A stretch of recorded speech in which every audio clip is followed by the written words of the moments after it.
Good morning, ladies and gentlemen. If you could please take your seat, I'd like to call the meeting, Planning and Zoning meeting to order. If you all stand for the pledge. I pledge allegiance to the flag of the United States of America and to the republic for which it stands, one nation, under God, indivisible, with liberty and justice for all. Roll call, please. Commissioner Hubbard. Commissioner Bradshaw. Present. Commissioner Helms. Here. Commissioner Kirkham. Here. Commissioner Morse. Here. Chairman Hassett. Present. Vice Chair Gillette. Here. Commissioner Patillo. Here. Commissioner Martin. Here. Commissioner Ruge. He's supposed to be on Teams. We have a quorum. Automated announcements. Anyone who has not signed in, please do so at the table located in the lobby. Should anyone wish to speak, please complete a request to speak form, which is also located on the lobby table next to the sign-in sheet. A request to speak form must be completed for each item you would like to speak on. Please note, there are stairs on the right, left, and center aisles, and we ask that you use caution when using the stairs. There is also a ramp located to the audience's left. If anyone has written comments, exhibits, petitions, photos, or letters they intend to present at today's meeting, have 17 copies and give them to a staff member at the back of the auditorium. Staff member, please hold up your hand for the audience. If you do not have 17 copies, you may use the overhead camera to present your documents. Please place your documents on the podium and line it up with the arrows indicated. If you want your documentation to go on record, you must hand them to the clerk after your presentation with the agenda item number clearly marked on the documentation. Members of the public cannot speak to staff members that are seated at the tables with microphones during the meeting. If you have questions, please see the staff member located in the back of the auditorium. All speakers will be limited to 2 minutes to make their presentation statements. Everyone, please turn off all cell phones or place them on vibrate during the meeting. If you must take a call, please leave the meeting area and go outside to have your conversation. We also ask the audience to refrain from talking with one another during the presentations and discussions. Today, the Planning and Zoning Commission will hear public testimony and then forward a recommendation to the Board of Supervisors. Everyone attending the meeting is asked to remember that the administrative building and campus are tobacco-free areas, which means no smoking is allowed from curb to curb. No food or drinks are allowed in the auditorium except for bottled water. If there are any items remaining on the agenda, the Commission will break for lunch for 1 hour per the Chairman's discretion. The items with the recommendation made by this commission today will be heard at the Board of Supervisors meeting on Monday, May 5th, 2025 at 9:30 a.m. in this same location with the exception of any continued items. Item number 1, Vicki. Agenda item 1 is an evaluation of a request for a rezone for Assessor's Parcel number 402-43048 from RE10A Residential Recreation 10-acre minimum lot size zone to an RE1A Residential Recreation 1-acre minimum lot size zone to allow for a minor land division in the scenic vicinity. Staff finds the application proper for consideration with standard conditions. Thank you. Opening the public hearing, the applicant is on Teams. Yes. Is there anything you'd like to say at this time or just available for questions or comments from commissioners? Yes, just available for comments or whatever questions. Thank you very much. Questions, comments for the applicant from Commission? Question. Commissioner? What's the intent for the applicant's rezone? Residential development in 1-acre minimum size lots.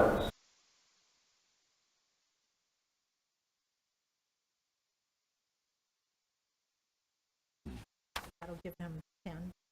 Yes.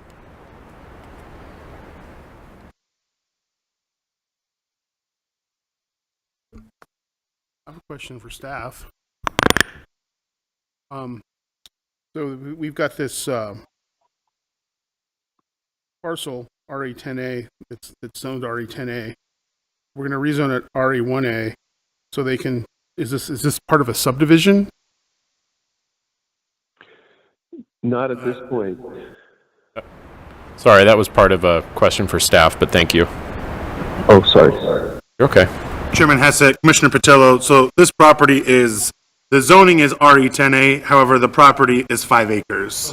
So it's not a 10-acre property. So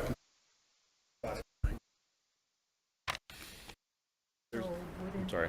So going smaller, wouldn't that be more inadequate for the area? Move your mic. Would it be more inadequate for the area being 1 acre lots? Chairman Hassett, Commissioner Martin, so, yes, they would be smaller, however, in looking at the area, there are other properties in the area that have that smaller minimum lot size. So it looks to be in character for the area.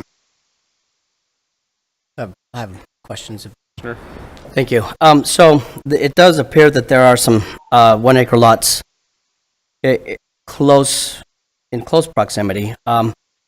However, this whole lot, or section 36, appears to be greater than 5 acres, except for some 2 random lots. I just wonder, it just strikes me as odd that we want to start breaking up this type of terrain into 1 acre lots.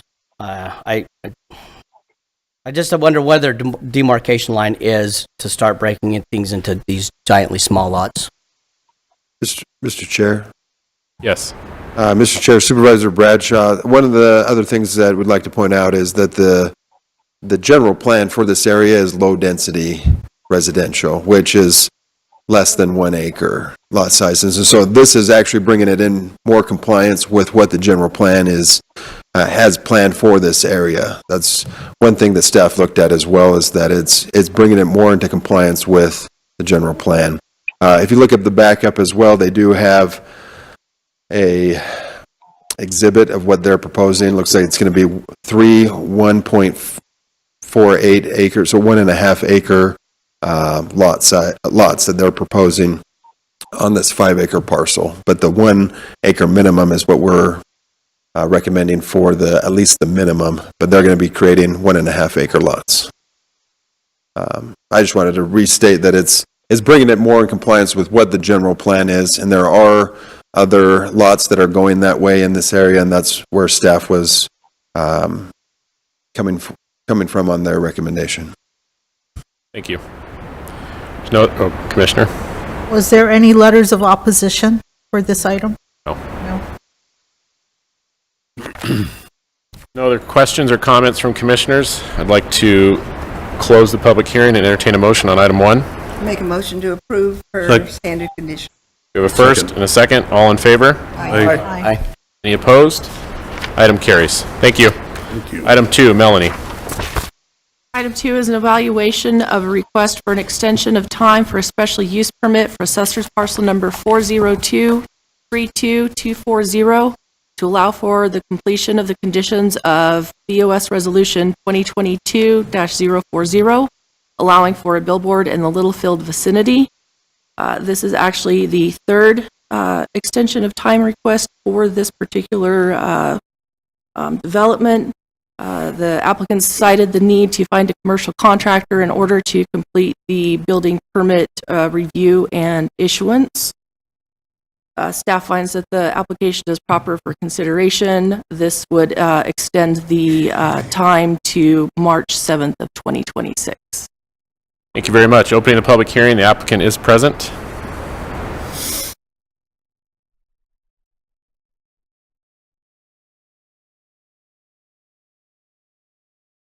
Good morning, Honorable Chairman, Commissioners. My name is Kathy Tackett Hicks, acting as the owner's agent. I am sorry that we are here for this extension. The requirement is that they get a permit for the billboard. They did receive the ADOT permit. They've done the planning for the terrible herbs that goes there. Everything is complete, and then they called me a month and a half ago and said they were still waiting on their permit from the county, which is a requirement. What they said at the time is they didn't have any contractors, qualified contractors, put the name on the permit application. Yeah, I got that fixed. There's a permit. It's already had one review. I was in there yesterday to find out the status of that. Staff had come back with questions of the applicant, and apparently by day's end yesterday, the consultant was supposed to reply with the comments. I believe the permit is almost there. I would ask for your support again, just so we can get the permit and get this completed. But I do apologize. This should have been done. Thank you very much. Commissioners, questions for the applicant? Got a couple questions. Mr. Kirkham? You haven't started any work on it in 3 years, right? Am I correct? Oh, no. The project has already had completed civil engineering plans for the terrible herbs that's supposed to go there, the commercial building, the commercial C-store that's in there. I think there's a coffee shop there. Tremendous amount of work's been done, ADOT approvals, ADOT access. The billboard's actually secondary to the entire project, but it did already go through the ADOT approval, so it has that permit. And they're just lining up for construction. So there's been a tremendous amount of work done. Yeah, well, I understand it. Okay, yeah, getting the third I know. extension I don't like it. is a problem for me. Do you think that you guys will be able to get it started and within the next year? I mean, or you think you're going to have an extension after that? The requirement is that they get a permit. Yes, I wanted the permit to be issued by yesterday. So they've responded to that. I do believe if the consultant has complied, we'll have the permit the next week or so. That's my guess, because the county did come up with comments. Yeah. So I believe we'll have it almost immediately. Okay, so you think you will have your permit before the Board of Supervisors hears that item? Yeah, that's the plan. I don't want to be in this position again. I want the permit to be issued. I would suspect if you didn't have the permit, you know what I mean? So whatever you can do to get that permit going and get it before you get to the Board of Supervisors meeting, I think it'd be way in your benefit. I would agree. Got a couple more questions from Commissioner Bradshaw, then Hubbard. Yes. So, yeah, my question, so is that the permit for the sign or for the entire project? It's just for the sign, just for the billboard. So have you started with the project? Has any work been done on the project itself, or is this sign going to be built and then sold to the highest bidder? Oh, no. The civil engineering plans are already approved. The grading For plans are the done. site, for the Terrible Herbst Okay. building. So And that- it's so I owned was by not clear Terrible on that. Herbst, which is a local company, Oh. and they're doing it. So the billboard, the plans that have been submitted are the construction plans for the billboard. The actual, Right, so my question is the construction documents for the site plan of the Terrible Herbst facility are completed? the civil engineering is completed, the architectural renderings are all done, the flood studies are done, hydrology, traffic impact statements, approval from ADOT, and that took a long time. And all of that's done. So the billboard construction permit Mhm. is silly it's not done. I mean, I would agree. But that's the only thing, and it is in with the county. I do expect it. I hope to have it before this, because the timing for that just expired technically. So we need to get the permit. So I'm asking for you to approve this so the permit will be issued. And I know that the last time that excuse me if I sorry, go have ahead. 1 second. I know the last time this came up, it was shortly after this was reissued as a scenic route and byway, which, well, I know this was approved prior to Yeah, it was that prior to that. redesignation. Yep. So now we're asking for an extension, again, after that designation's been put in place. And so, yeah, that's my concern. So the designation was put in after, and numerous billboards have been denied since, but this one is existing, is part of a project. So the board did deem it appropriate to move forward with this one. Commissioner Hubbard? I'm put kind of a bit of an awkward situation. When these people come to you, Mhm. are they ready to go, or is they just an idea? So all projects are different. This particular one is ready to go. I've worked with the engineers, the civil, the ADOT, the surrounding property owners. So When they're ready to go, they got a downhole rig ready to go, and they got the material and the welders and everybody there to put it up. So it should only take about a week and a half to get one of these put up. well, I don't know. I think the concrete footing has to, concrete's It's no got to big, sit a it's while. just a construction thing. It is a construction thing. So the question, this particular project is funded, it has funds, it's from a local, relatively local out of Vegas, Terrible Herbst. The billboard is not the main focus of the property. The main focus is the Terrible Herbst. When they come to put a billboard up, do they let you know that they're ready to go? Or they say, they put you in a bad spot, and they put us in a bad spot. 3 extensions? That's not acceptable. You ought to let these people know that they want a billboard up, they should be ready to go. I mean, I say that, I think it's easy to say that, but what happens when I come before you and ask for an SUP for a billboard, I still have to get ADOT approval, which can take a while. ADOT looks at numerous things. I still have, so that's one part of this. There isn't any way that you can get that ahead of It takes me 90 days to get the time? SUP. You actually can. I mean, they could have submitted that to ADOT. But let me just explain to you what the process is. So I take 90 days to get an SUP. There's another 90 days for ADOT, which can occur simultaneous or close to. I would agree with that. You have to find a designer to design the building, get a sign company to put the facing and design all that, do your architectural renderings, your building plans. Then we submit those to the county. We submit those to ADOT to make sure that they're good with that. And then it goes through the regular building permit process. It's coordinated with the Terrible Herbst, with the actual giant project. So look, I'm not happy that I'm here this time, but I am happy with this project.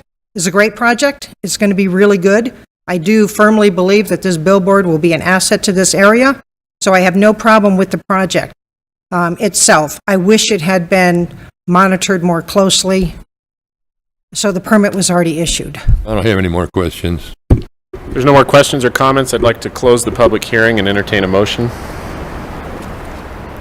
Motion to approve per staff recommendation. We have a first and a second. All in favor? Aye. Aye. Any opposed? Aye. Kirkman, okay.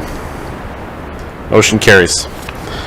Item 3, Cassidy. Evaluation of a request for a rezone of assessor's parcel number 402-61257 from an AR agricultural residential zone to an R1 single-family residential zone to allow for a minor land division in the Beaver Dam vicinity. Staff finds the application proper for consideration with standard conditions. Thank you very much. Opening the public hearing. Is the applicant present? Do you wish to speak at this time? They're not listed on Teams, and there's no one else signed up to speak, so unless there's... I'm going to close the public hearing. Is there any questions or comments for staff on this item? If not, I'd like to entertain a motion on item 3. I move that we adopt item number 3. Second.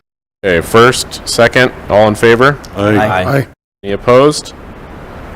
Item carries. Item 4, Melanie. Item 4 is an evaluation of a request for a rezone of assessor's parcel number 404-49066 from an AR1A agricultural residential 1 acre minimum lot size zone to an SDR special development residential zone to a 0 lot line rear setback for accessory structures in the Centennial Park vicinity. We did reach out to Colorado City Fire Department.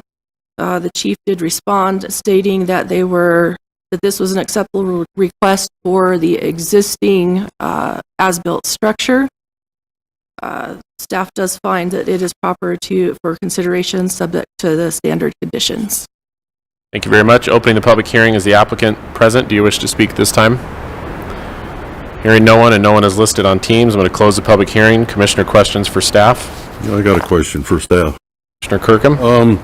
The building that's showed there, that's a shed, right? It's a temporary movable shed? Is that what that's there? Chairman Hassett, Commissioner Kirkham, my understanding is that it is a site-built shed of approximately 600 square feet. Okay. So all they'd have to do is move the shed 4 feet and they don't need this, right? Like, I can probably speak to that a little bit. Yeah, could you? So it is not it is a block shed. Okay. So it is not a mobile or movable shed. And interesting enough, this is fairly common in this subdivision. So the adjacent subdivision was entirely platted with the SDRs, this SDR zone with the zero lot line shed options, and this one was the original subdivision in the area, and so several lots have come through and requested this similar type Just zoning. looked at it, I thought shed, you Yeah. can move it, but I guess if it's a block shed, you It can't. is a block shed. Okay.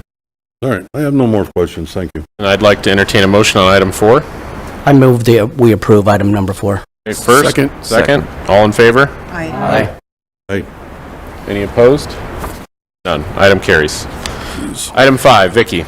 Agenda item 5 is an evaluation of a request for a special use permit for assessor's parcel number 12019-125 to allow for a childcare group home in an RE 2.31 acre residential recreation 2.3 acre minimum lot size zone in the Lake Havasu Heights vicinity. We've received 2 letters of opposition. Staff finds the application proper for consideration with standard conditions. Thank you very much. Opening the public hearing, is the applicant present? Do you wish to speak at this time? Name and address for the record, please. My name is Sherry Pontilillo, SherryPontolillo, and I'm on the board of Impact 928, and we're the organization that is looking to build this group home. All right, thank you very much. Commissioners, questions for the applicant? got a couple comments. Kirkham? In the past, I had a granddaughter and now a great-granddaughter to spend one of these facilities. These facilities are very, very, they're necessary, especially for girls. Girls get in trouble. They go to these facilities. The real goal probably is to get them to 18 before they get pregnant and stuff like that. And if they're on the wrong track, I can adhere to both my granddaughter and my great-granddaughter come back different people after they were spent 1 year here. And a lot of people think that just because you got one of these in your neighborhood that you're going to have juveniles running all over the place. These kids are pretty well managed. And both my granddaughter and my great-granddaughter got an education in one of these facilities. The one didn't have the opportunity to do her schooling online, so when she got out, she had to start her high school education and graduated. But the younger one, the one that's just been in there, she got her education and her GED at a facility just like this. And they're important to have these facilities. It's very important. This will be the first group home for foster girls in Mojave County. And this idea was born out of our desire to help our community. And we realized the demographics in Lake Havasu do not don't lend itself to creating individual foster family homes because of the demographics of the older citizens and the real young citizens when we just weren't meeting our goals in that regard. So we pivoted to doing a group home. And like you say, it's very beneficial. These girls are at risk.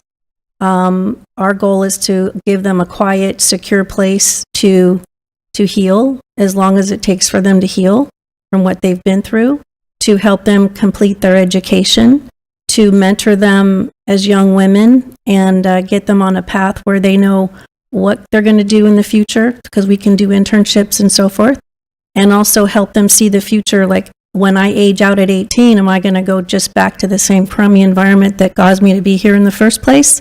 Or can I see where I'm going to live, what I'm going to do, stand on my own 2 feet, and so forth. So that's, it's about helping these girls. This is going to be not looking like a jail.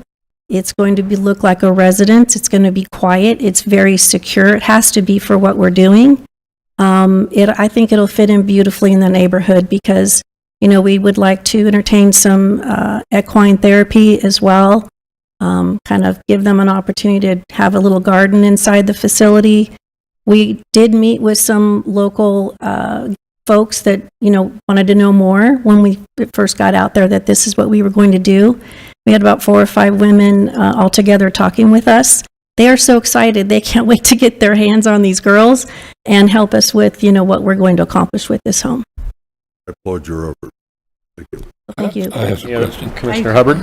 Commissioner Martin? This is primarily for girls that have been battered or whatever, right? Abused? Well, that's typically the situation, but it's not specifically for that. So this isn't a long-term deal. I mean, they come in there, they get well, feel back, and then they can get back into the community. There's lots of opportunities for them to, reunite with family if that's the path that's appropriate for them. But we're prepared to take them in and help them until they age out if necessary. So somebody might, they're not taken out of jail or anything and put into here. These are started from Haven House or something like that, and they're brought to this place to recuperate. Am I right or wrong? There's a lot. Well, we're not coming out of jail. These are girls that are in the foster care system or going to go into the foster care system. This isn't like the last step for the rehab girls. The next step is going to be going to jail. These are kids coming out of the foster care system. So it's not long term. When you feel like you can cut them loose, you can let them go back in the community. That's always the goal. Okay. I think there's a misunderstanding of the type of women that you're serving because these are not troubled women. These are foster care individuals. They're not endangerments to society. And I think just listening to the conversation, maybe we're under a misunderstanding. This is foster care children. And many programs in our county are. If you don't mind, I'd like the opportunity to introduce Maddie. We have a very experienced board, very qualified. We're so excited that God's dropped these people in our lap, and she's one of them. She has quite a biography here about how she's helping us move forward and be more specific about exactly who can come, how long they'll stay, what the regs are, because that's her history. Thank you very much, and I look forward to your introduction, but if you could just pause for one moment. I want to move to the 2 questions in line. Commissioner Martin?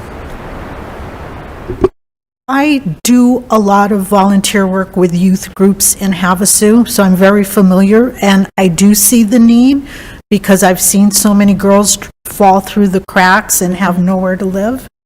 What kind of guidelines are going to be implemented as far as supervision ratios to the number of young women? This is where Maddie comes in. Okay. So my experience is, before moving to Havasu, I lived in northern Nevada. I worked for one of the largest providers of juvenile group homes in the entire country.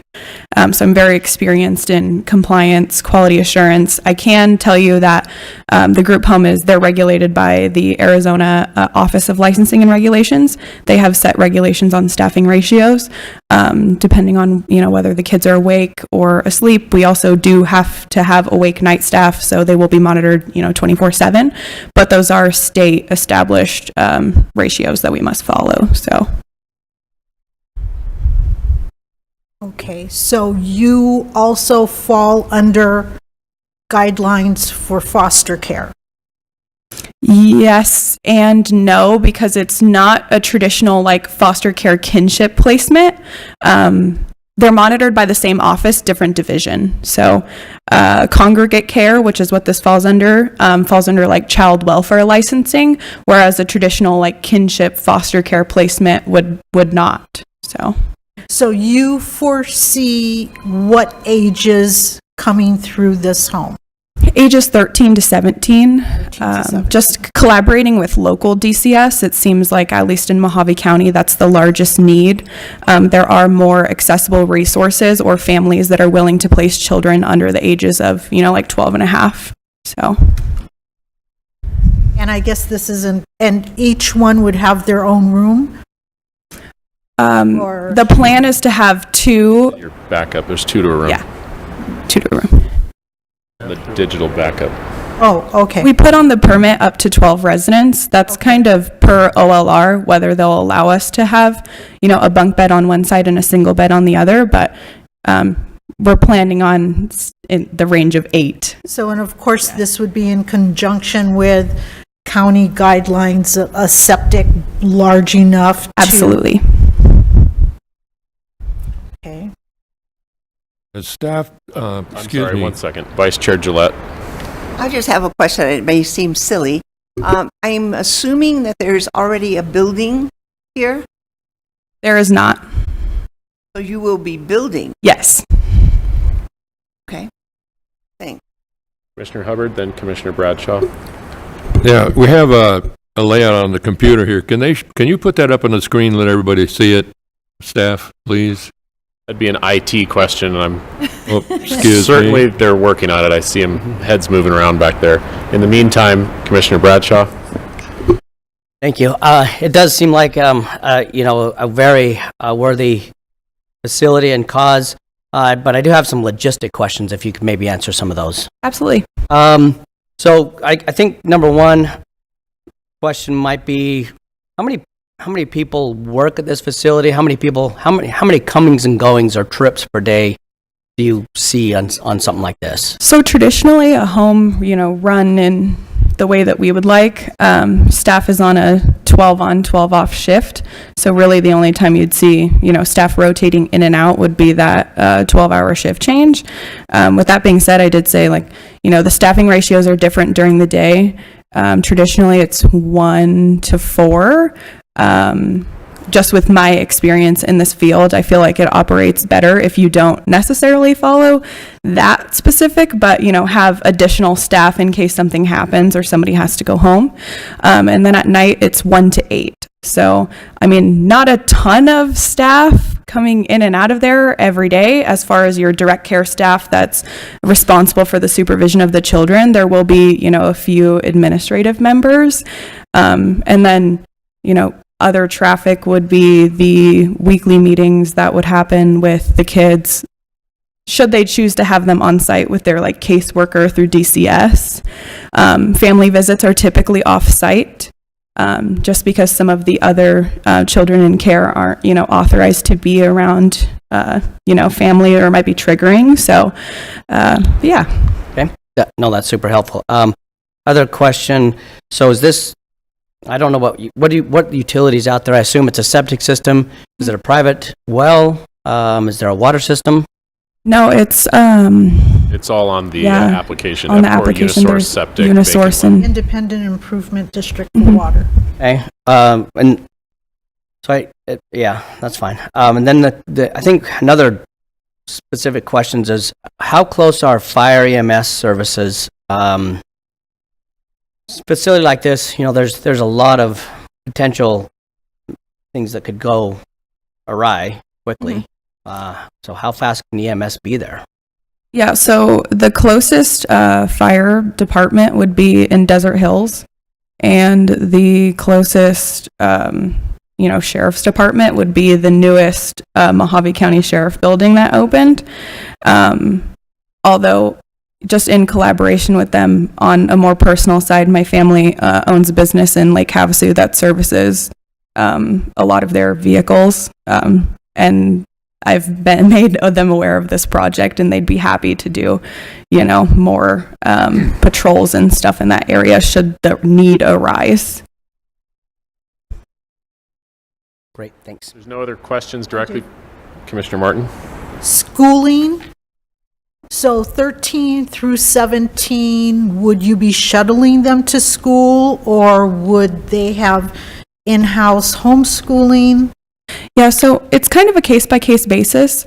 There are some girls that are so behind just due to the things that they've had to go through that they're more apt to an online credit recovery program, which is what I see kind of the most of. In the event that there is a child who is eligible to, go to school through the Lake Havasu School District, we'd be happy to transport them back and forth. That's just not really the norm. I'd say maybe 1 in every 10 kids is at the point where they're on track to be able to graduate on time without some kind of significant online credit recovery program. So primarily in-house education. Okay. And then I think this is just a comment for the people that are in opposition. This is not a change in zoning. It's a special use permit. Can staff explain how the special use permit works, just for the audience knowledge? Chairman Hassett, Commissioner Martin. So a special use permit is something that is allowed within a certain zoning designation after it goes through this public participation process. So it has to come before this commission, and then it goes to the Board of Supervisors for approval, which allows the opportunity to add conditions of approval to the business or the entity, depending on if the commission or the board chooses to add those. But it's something that is allowed in the zone after it goes through this process. And can a special use permit ever be revoked? Yes, so a special use permit, there's time limits associated with it. So basically they have 1 year to get the special use permit started. Otherwise it would expire, or they would need to come in for an extension of time, similar to the extension of time that we saw earlier today. And if things, if it's not following the conditions that were set forth, or there's issues, the Board of Supervisors has the authority and the ability to revoke a special use permit. Thank you. Chairman Hassett, Commissioner Yes. Rugi has a question. He's on Oh. Teams. Commissioner Rugi? Commissioner Rugi, you're muted.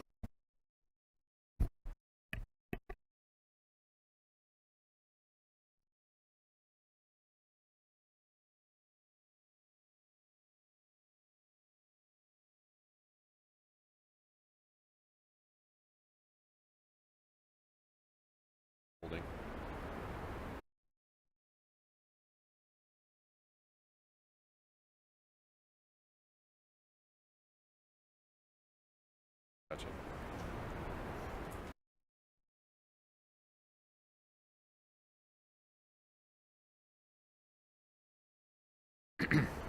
Well, while he's addressing a technical, are there any other questions or comments from the commissioners who are? Commissioner Rugi wants to know if the road is paved. It is not.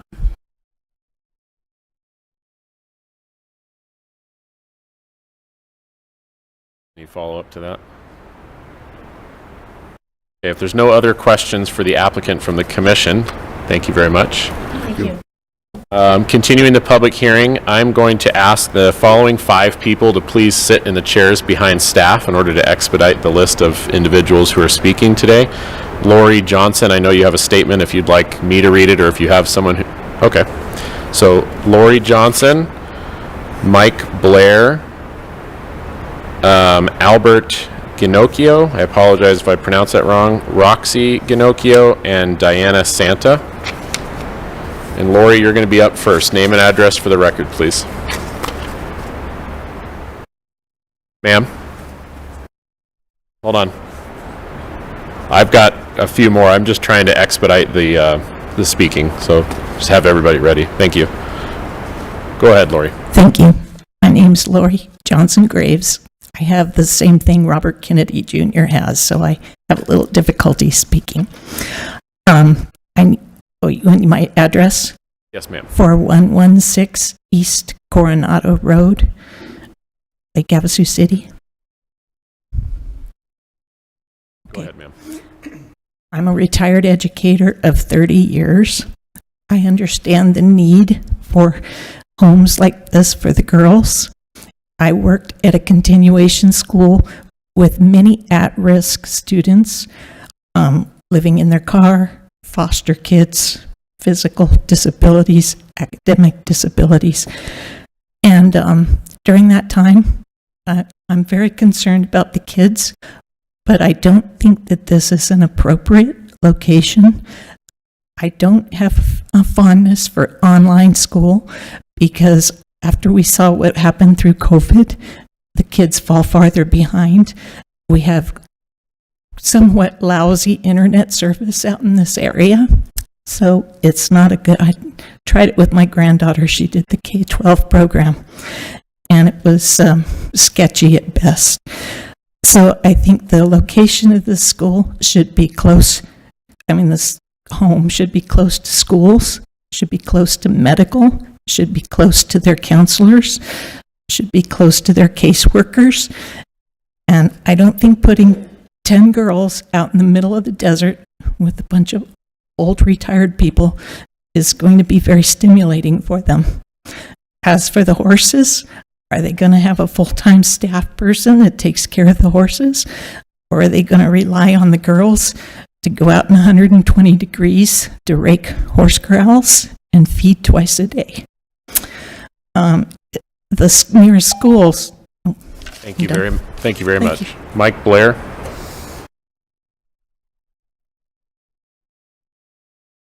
You're welcome to go back into your seat whenever you're done. Thank you. Good morning. Morning. I'm a retired. May I please have your name and address for the record? Absolutely. Name's Mike Blair, 7671 North Wagon Wheel Drive. Thank you. I'm a retired engineer, and looking at the demographics in that area and what they're trying to do, as it's been indicated, the road's not paved. It's pretty much up to most of the people that live out there. We drag the road with our own personal tractors. The city only does it about twice a year to maintain that. I agree with our other neighbors that there's no facilities out there. You're talking 120. We had over 90 days this last year in excess of 115 degrees out there. It's not the proper environment, in my opinion, to safely allow this type of facility to go in. I think it would be better suited to move it to a place that has access to medical, has access to local facilities. And it's something that needs to be reevaluated, in my opinion. And I appreciate your folks' time. Thank you. Thank you very much. Albert Ginocchio.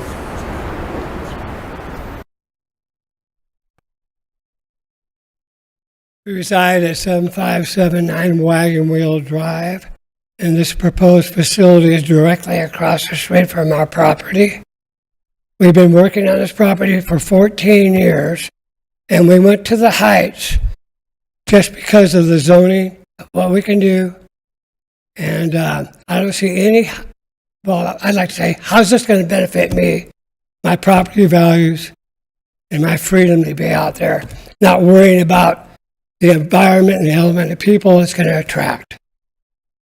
Our Mojave County Sheriff Department is overwhelmed. We have neighbors out there I've spoke with that work for the county, and they are totally against it. The response time, if you call and make a complaint, don't get in a hurry for them to show up. And as far as the amount of people and staff, there's a lot of unanswered statements that were made here. Because it's going to take 7 days a week, 24 hours a day. And who's going to take them to and from school? And all those other things. So there's going to be an enormous amount of traffic. And the county doesn't do anything to maintain. We're out in the dirt, and they need to find a better place. Yes, the girls need help, but this has no common sense whatsoever to put it out there for the expense. But when you got government funding, that, that's what happens. They don't run out of money. Thank you. Roxy Ginocchio.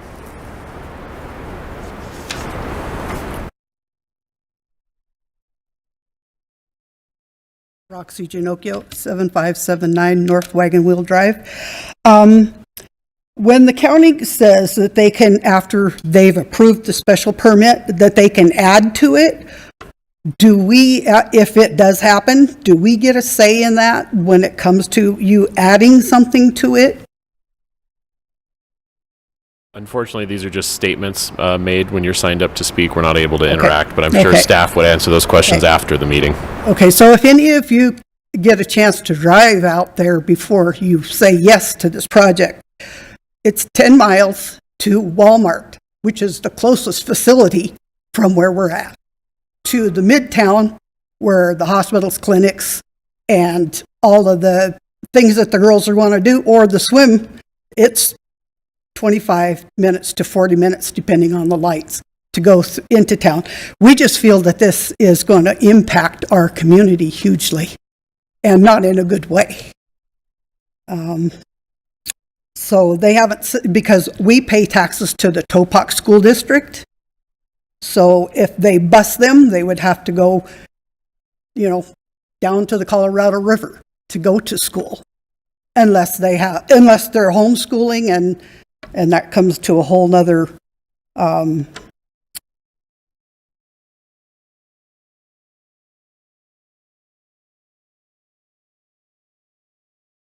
then the other thing is we believe that our property values would plummet with the ones that are close proximity around it. And we did go out and grab a whole bunch of signatures for you guys to see how it's going to negatively impact our little quiet community. Thank you. Thank you. Diana Santa? I think we do need to clarify something. There is a medical facility that's opening up by Walmart, so that's within 10 miles. Hi, I actually wasn't going to use my minutes because I don't like to speak, but I will. My Name name's and Diana address Santa. for the record, please. My name's Diana Santa. I live at 4244 East Wagon Wheel Drive in Lake Havasu Heights. So from my communication with my neighbors and friends in the neighborhood, it's not that we don't want to support foster girls. That's not the point. The point is, it's out in the middle of nowhere. There's no place for them to work. Going down the heights to 95 to get on 95 has been incredibly difficult these days. We get more and more traffic. We have no traffic light. So that's a big scare for us. We have a lot of elderly people in the neighborhood that live alone. Girls 13 to 18 or 17 have a tendency, I was one, that would run away or they want to get out for the night. I mean, how are you going to house these girls in just a house for 24/7? I don't understand how you're going to do that in the summertime. There's, 2-3 months that you can't really go outside. So what if they get out? Now they're in the middle of the desert with the coyotes and the rattlesnakes. We just don't think it's very well placed.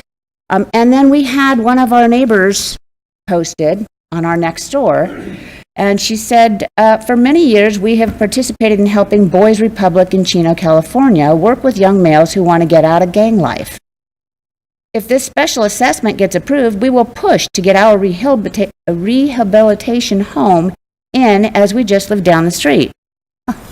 So you can see where the dilemma comes in. We start panicking that now we're going to get many more homes out there that are helping people in different ways, but will be hurting our quiet, peaceful community. We moved out there to be out of the city, to not have issues that the city has. And are we bringing them? Thank you very much. Thank you. May I please have Stan Arisman, who'll be first to speak, and then following seated behind him is Rex LaFleur, John Crawley, Selena Brewer, and Alyssa Wood. Name and address for the record, please. Wish me to go first? Yes, sir. Okay. Stan Arisman, I live at 7819 North Rice Drive, Lake Havasu City, Havasu Heights. I'm a retired executive from 3M Company, just retired a few months ago. And so I've been living out at the Heights now since 2020. I have some concerns with the funding and the budgetary issues here, currently and ongoing. I believe they're using money from the American Rescue Plan that was enacted in 2021, which was designed for helping with COVID issues. So I don't know. I know that they've used that money. At least that was what was in the newspaper, that they were using that for the expenditures to purchase the property. And from my understanding, that money was for to pay essential workers, investments, water, sewer, broadband infrastructure. I'm not sure that the allocation of those funds were designed for a group home, and I think that should be looked into. That's the primary on those funds. And then my second thing on that is ongoing budgetary concerns for supervision, for education, healthcare. What is the budget for that, and where are those funds going to come from? Because there's going to be ongoing needs for clothing, food, education, healthcare. And so I'm from a financial aspect, where all these funds going to come from, and if those funds dry up, then what's going to happen? So those are my concerns. Thank you very much. Thank you. John Crawley.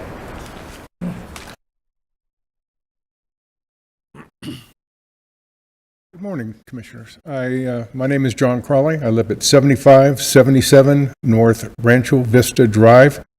This is on the east side of our community. I'm a bullet point kind of guy. I'm going to get right to it. This is an inappropriate location for this foster home. We are zoned residential agriculture, and we want to keep it that way. Apparently, some of the people feel that they can impose on our neighborhood a good idea to help others. But is this really a good use of our rural community? My question is, what's next? A boys' home, halfway house, drug rehab? What's the next project in the community? I'm a lot worried about that. This will have a negative effect, as mentioned earlier, on our land values and limit the interest to those that might be interested in purchasing our property. There's not a whole lot of information on Impacts 928's website, so I don't know exactly all what they do, but I know they're involved with Calvary Church, and in fact, that's where my wife is right now with Bible study on the North Campus. So she couldn't be here, but she did send an email yesterday. My darker thoughts go to what kind of people come along with this type of house. And what I mean by that is what baggage comes with the girls. What kind of people are they going to attract? I spoke to a friend of mine who's a 30-year retired police officer, and he says these kind of projects tend to bring a darker element to the community, and it doesn't necessarily affect the immediate my side, which I'm maybe 3/4 of a mile away, but more maybe the immediate neighbors, and I have concern for my neighbors. Though this isn't in your neighborhood, would you want to see this in yours? I think not. I don't want it in mine either. Thank you. Thank you very much. Rex LaFleur.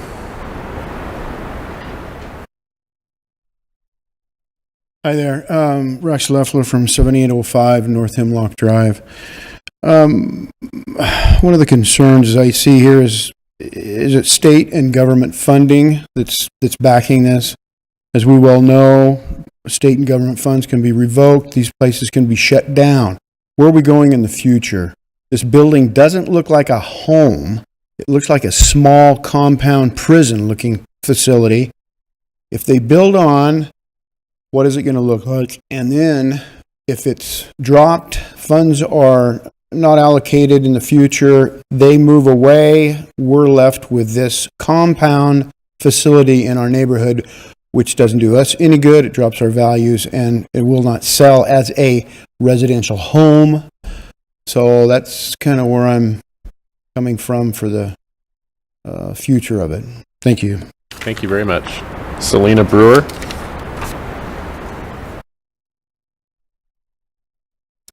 My name is Selena Brewer, and I live at 7578 North Wagon Wheel Drive, and I was a nurse for 24 years. I've worked in these facilities, and I'll tell you what, within 30 seconds, you could get attacked. I'm not saying that that's where these girls are coming from, but I have had firsthand experience with these men and women that have held me and have attacked my daughter as well. The property value, for number one, our community is an elderly community, and we are a tight-knit community. Our property value is going to go to the ground. What kind of visitors are there going to be? Will the road be paved? Because it's nothing but dirt. Animals allowed, horses, fly problems. Where are these girls coming from? The second lot behind me is owned by my back neighbor, and it's not fenced in. If these girls leave, are they going to have a fenced in around their property? What if they jump that fence and they get injured on somebody else's property? Who's going to be reliable for that? What type of house is being built? But mainly the property value is my concern, and I just feel that we are too out in the country for a facility like this to be built. They need to be closer in next to their doctors and their counselors and stuff. That's all I got to say. Thank you very much. Alyssa Wood.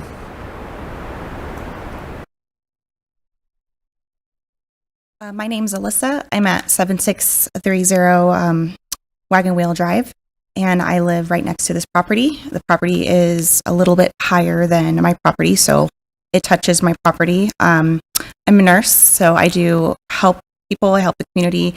I love children. I have children. My husband and I live in this home next to this vacant land, and we just moved into this property less than a year ago. We moved out of Havasu out of the city to be out in this community because we loved the community. We loved how safe it was. We loved how spaced out we were. We loved that we could have our farm animals out there and our chickens and our noisy roosters and anything we wanted to have. We moved out of the city to be able to have this. I don't want to sound like a jerk because, like I said, I love kids. I've always wanted to be a foster parent. I have 3 very young kids. 2 are young girls. And they play in the backyard that is up against this property. And they're outside every day helping with the chickens. And it's just very concerning for me we always knew that there would be somebody moving in next door at some point because we knew we're moving into a property that has a vacant lot next door. But we thought it would be a residential home with, family or maybe a snowbird. We never envisioned it would be a large facility housing this many people, and our biggest concern is how the staff coming and going, the visitors coming and going. Our neighborhood is very quiet. Sometimes a razor goes by, sometimes a few neighbors speed on by, but it's nothing, there's very, very low traffic. I don't have to worry about my children playing outside. I'm just worried about how much traffic this is going to bring. This is a safety concern for my family. My children's nursery is up against the window that's to the backyard of where this property is. Thank you. Thank you very much. Tim Lasota and Jojo Darian.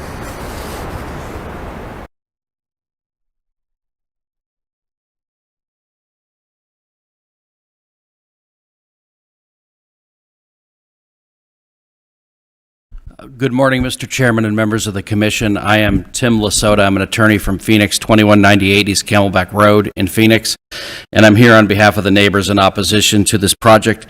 And I'd like to talk in the 2 minutes I have about what I view as the legal shortcomings in this application. I think first order of business, it's just not zoned to allow this use. If we go to section 37 of the zoning code, we see that childcare in group homes of more than 10 children for compensation is allowed only as a commercial operation in all specified zones. This RE zoning does not lend itself to commercial uses. It does allow what it calls childcare group homes, but this is defined in your code as a commercial use, and it's just not allowed.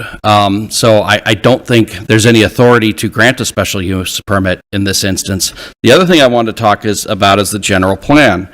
Now, if you look at the general plan, it talks about, staff report says this is a rural development area. So what does that mean? Well, this is an area where residents presently enjoy a rural lifestyle, wide open spaces, and few neighbors. Well, not anymore if this goes there. We'll be talking up to 20 people, if I counted right from the presentation earlier, between residents and staff. People go out there because they don't want a lot of density, and this goes against that. Other land uses, commercial uses serve local and highway needs in a rural development area. Nope. This is not a highway need. It's not a local need. Local need is a gas station, a grocery store maybe. This is a community need. There's no question about that. But this is not a local or highway need. So it doesn't meet the general plan, doesn't meet the zoning either. So, and this is like plopping a house down in the middle of Sun City. It's not a good location even if it were legal. So, thank you. Thank you very much. Ms. Darian?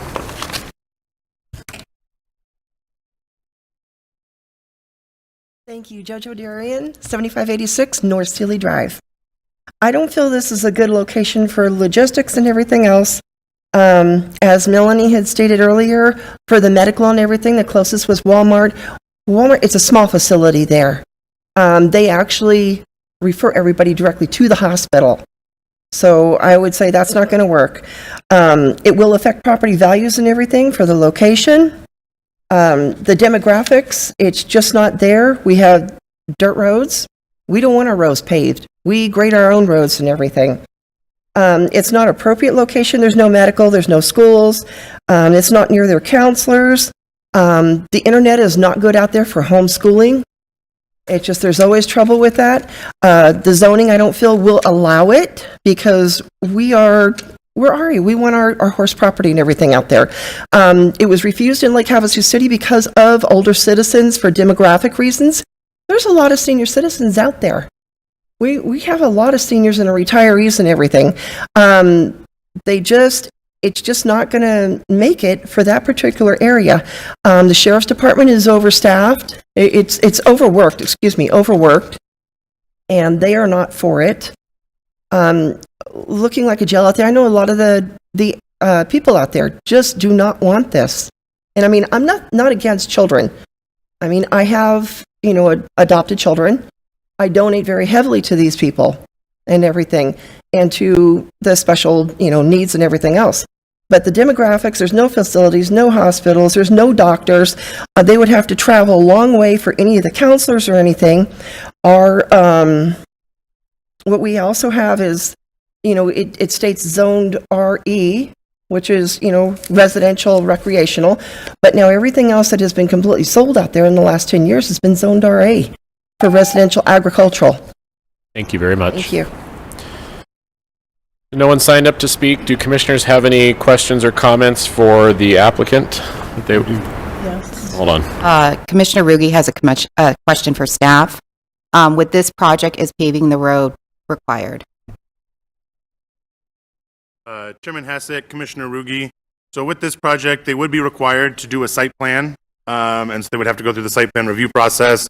Part of that process is the review from Public Works. They would have to do some sort of traffic study or traffic statement as part of that review, and that would determine the level of improvement that would be required to the roadways. Thank you. Commissioner Morse? Yes. Excuse me. I have a question for the applicant, if you could.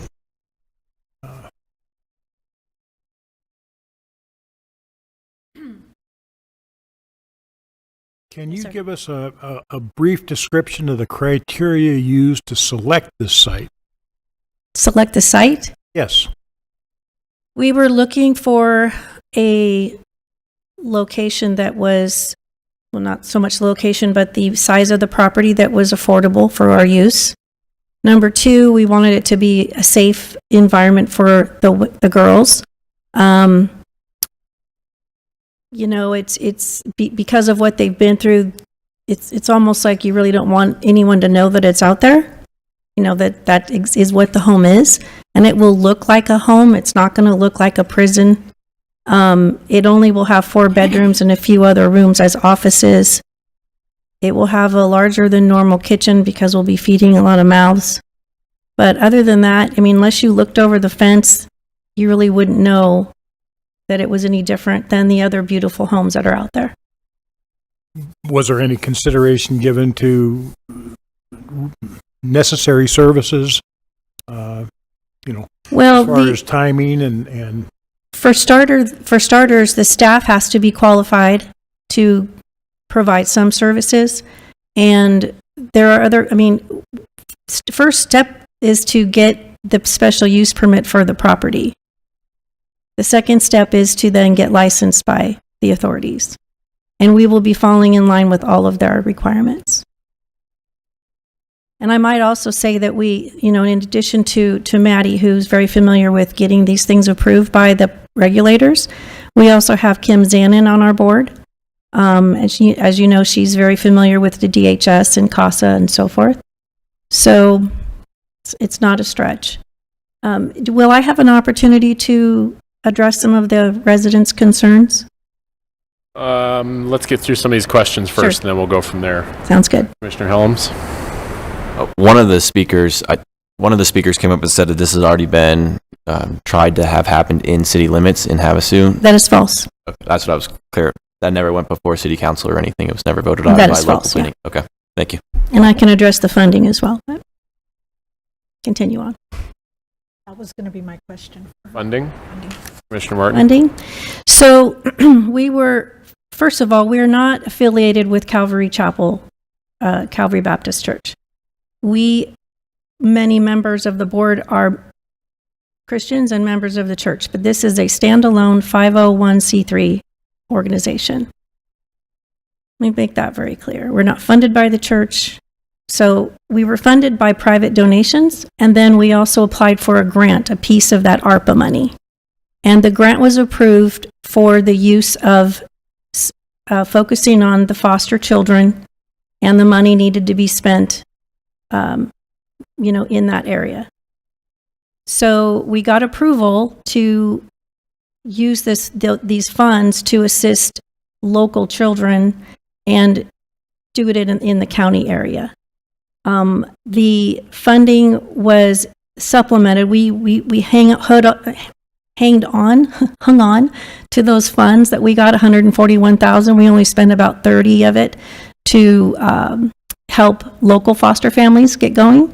And the rest we used as a portion, the rest of it was used for the property as well as another significant donation. We still have funds in the bank. We have a 3-year plan to do more fundraising, more grants. But in addition, we will be receiving children placed by DCS, which will afford us the ongoing economic support from that. Because we do want to succeed. We don't want to fail. We don't want to build this and fail. It's going to be a very sought after, service that we're providing. I want to just emphasize our goal is to be very, very good neighbors. Again, if you didn't know that it was a group foster home, you wouldn't. That's our goal. Any other questions? Commissioner Kirkham. Probably in some of my previous statements, you might think that this is a halfway house. This is not a halfway house, right? Correct. Okay. And these girls are not criminals or anything like that, right? Correct. They're just girls that need some help. What happens do you mind if I opine on that a little bit more? I'll second that. That was one of my questions. Can we be as clear as possible from where these students or girls might be coming from? Because I think we were all varied in our understanding of it. Mojave County, according to Kim Zanin, who has the stats, has the highest level of drug use in this state. That creates very poor home environments for these kids. So these children what happens when they need to be into foster care, often they get separated from their siblings, separated from their local biological other support. We call it kinship, like grandparents, aunts, uncles, what have you. and they get shipped off here, there, and everywhere. This allows these girls to stay local until such time that they can be placed with family or their parents recover and can be placed back with their biological mother and father or what have you. That's the situation. Do you have any comments for criteria? She's got all the stats. So I guess what she's just trying to stress is that the intention for this home is to place Mojave County children who are being placed in foster care. If not us, then who? The who is foster homes that currently exist in Maricopa County, which has been making it very hard, like the hurdles that Mojave County families as a whole have to go through in order to get their lives on track to make the process of which Arizona as a state stresses right now is reunification with families. You know, get the parents on track, get the kids in a place where they can recover from what they've been through and then, you know, mend them back together as one whole unit. But right now, those kids are in Maricopa County. So how is a parent who's putting in the work to get their life back on track supposed to now find the funding to go all the way to Phoenix? And they're able to visit their kids, you know, 1-2 times a week. But when is that possible when they're that far? So it's kind of just like a resource. And again, like I said, most of those family visits are not something that happens on site. They're something that's monitored externally through DCS, through their caseworker, should, you know, they decide that that's appropriate. So I think, you know, what she's trying to stress is that these are kids who are already here. Thank you very much. Can I pause? security? No, I'm sorry. Please hold 1 second. My question is for staff. The attorney that came up said that they're requesting a maximum of 12 beds, but the statement reflects 10 or more is considered commercial or something along those lines. Can you clarify that? Yeah, Chairman Hassett. So in section 37Q of the zoning ordinance for child care establishment, sorry, let me get there. Basically, it's 10 or more uses is allowed as a commercial use in specified zones. So essentially what we're doing is we're calling this a commercial use, but it is specified in the RE zone with a special use permit. So by obtaining the special use permit, they're able to have this commercial type use in that zone. So part of those commercial requirements is commercial improvement. So that's that site plan process that they have to go through. They're going to have to account for things that your typical resident isn't going to have to account for, stormwater retention, things like that. Okay, that makes sense. Thank Mr. you. Chair, just to further clarify, the top of the section 37Q, is child care facilities in residential zones. So this is an allowance that we have in our ordinance that allows for a commercial type facility in a residential zone. And that's where, when it jumps past the 10, and then it becomes the commercial, whereas below 10, it could be just a foster care family or something like that in their own home. This jumps it to that commercial type use in a residential zone, which is in the title of the section. Thank you very much. And then I just have one question for you as the applicants, because I understand what you're trying to accomplish, and I thank all the clarity that's been given by commissioners as well as both of you. But $180,000 purchase of land back in December is a big investment for what you're trying to do, and I applaud you for what you're trying to do. But I'm just curious, did prior to purchasing or in your escrow, you know, maybe a caveat or a stipulation of close, did you do any kind of town halls or interact with any of the people who lived in the area and said, look, we're in escrow on this, this is what we want to do, this is what we'd like to provide to the area, what are your thoughts? Did you open your doors of Impact 928 to the residents in that area that are here before us today? Or did you just purchase it, close escrow, and hope for an SUP? A little bit of both. We had to expedite getting the land and doing it, or we would lose the funding. You had to use it or lose it. Okay. Number one. We were in escrow, and we had the opportunity to back out of escrow when we met with several of the community's residents. And like I said, when we did, chat with them, they were very supportive once we explained what we're doing, how we're doing it, what kind of neighbors we would be, and so forth. And can you speak to the security? Because I heard that fear, and it's going to be a very secure building. So, I mean, what you don't see on the plans is that, well, you see it, but you don't, like visualize it. There's a breezeway intentionally built there. That outside door is intended to be basically like a staff lock. So there will always be somebody inside that and there's, a safety net feature to that in the event that somebody has to get out, they can get out. But like, I modeled this facility off of a facility that it currently exists in the state of Nevada in a rural area with, I guess for all intended purposes, there's not a hospital close to it. There's not, there's the same distance that we have here, they have from, their sheriff's office. And building wise, same exact thing. They have, an inside door that remains unlocked. And that, breezeway kind of serves as like a take 5 minute for the kids who might just need to remove themselves from the group environment. But that outside door is, to remain locked and then opens up into, a fenced facility. Like our job is to keep them safe and the community safe as well. I completely understand. Yeah. I guess I kind of want to conclude this item unless there's any other questions or comments. I have a bit of an issue because you've got a lot of people that came today, as well as how many on that petition there? So, this town hall, this meeting, this invite for people to experience your thought process for what you want to do, it doesn't appear that it was well accepted, is my concern. Well, I have to admit that I'm a little surprised as well. Like I said, we met early on with some women in the community, and they were very excited. We knew that there would be... Ladies and gentlemen, I'm sorry. They gave you all the respect when you were speaking, so I'd like the same for them. Thank you. Go ahead. And I lost my train of thought. I apologize.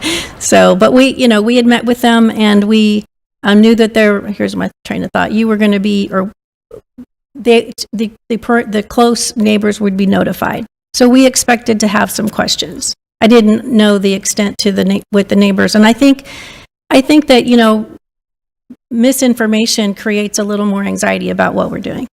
So it was a little bit surprising to us too, because what was, I guess, told to us is that it was, a couple members of the community that were, talking to their neighbors in, conversations where they felt safe to bring up their concerns. And they brought us a list of like 18, 20 questions that we had gone through. And then at least, again, what was communicated to us is that those answers would then be relayed to those, individual neighbors in, again, private conversations where they felt safe to speak about their concerns. So, well, I appreciate the clarification for my question. Yes, Commissioner Martin? Okay, so this is for staff. If I understand it right, if they were 9 or less foster children, they wouldn't need a special use permit? Is that the way I understand that? Chairman Hessett, Commissioner Martin, so there's different regulations for the number of children for like a daycare facility. This is a group home is different than your standard foster home. But yeah, essentially the threshold of 10 or more is what makes them go through those commercial requirements.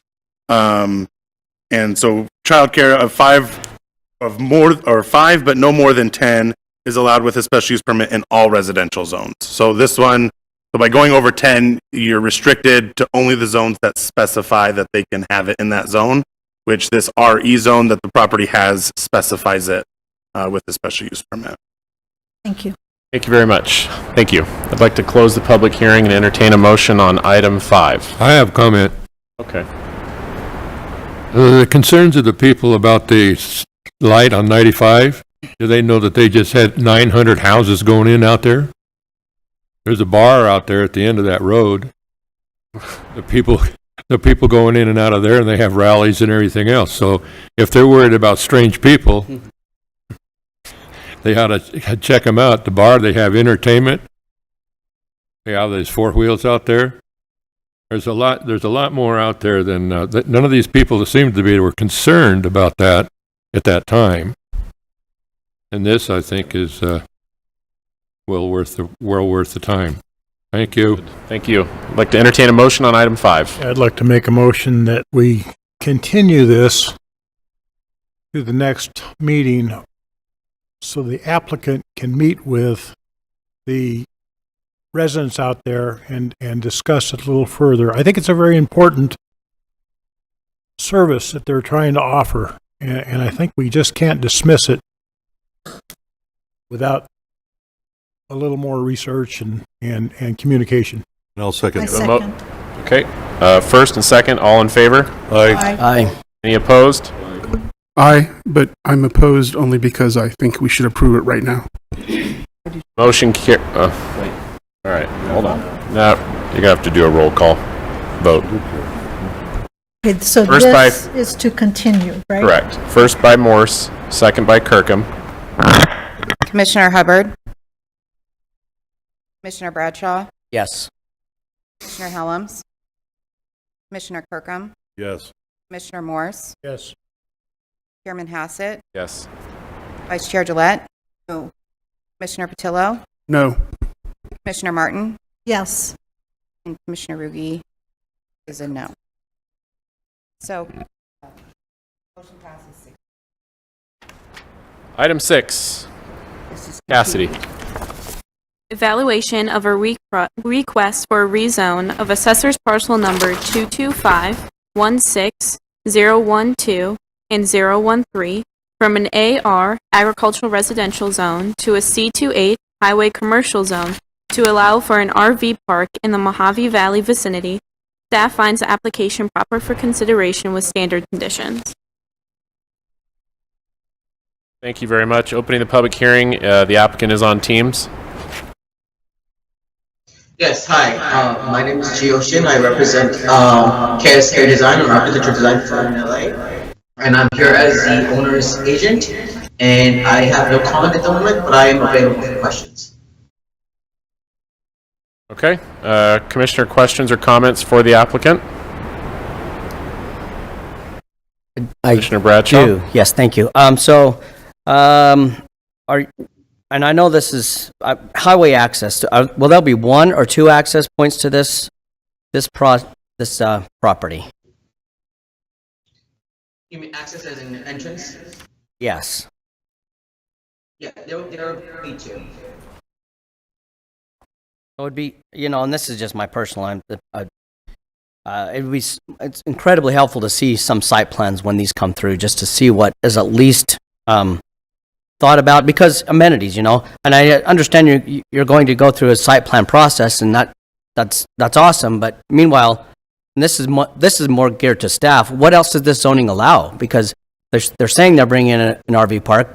As soon as that zoning is approved, sky's the limit in that zoning, and so it concerns me a little bit. So, what other things are available in this type of zoning that may not be? Chairman Hassett, Commissioner Bradshaw. So the C28 zone is a highway commercial zone. It is largely, so most of your retail type establishments, it does allow for outdoor sales as well, like a car dealership, things like that, as well as commercial residential, so your hotel, motel type of uses. So it is a wide range of commercial uses. One of the things that this is something that staff looks at as we're going through our staff report process. The adjacent properties to the west there are also zoned commercial. So there is a lot of other commercial zonings. I believe the commercials immediately to the west are zoned CMO, which is commercial manufacturing and open lot storage, which I would view as an even more intense use than the zone that they're applying for here. Any other question? Not really a question, just a statement. And to be clear, I don't really have a problem. I think this is actually a good zone change. I'm not, but I am concerned about when we bring these in. What other uses are available, and I can do research on that on my own. That's not a concern. But site plans, and it just opens the door up to quite a few things that are left unsaid.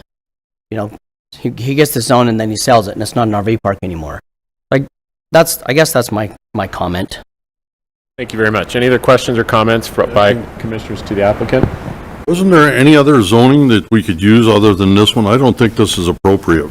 This zoning is appropriate for this project for the same reason the other commissioner said.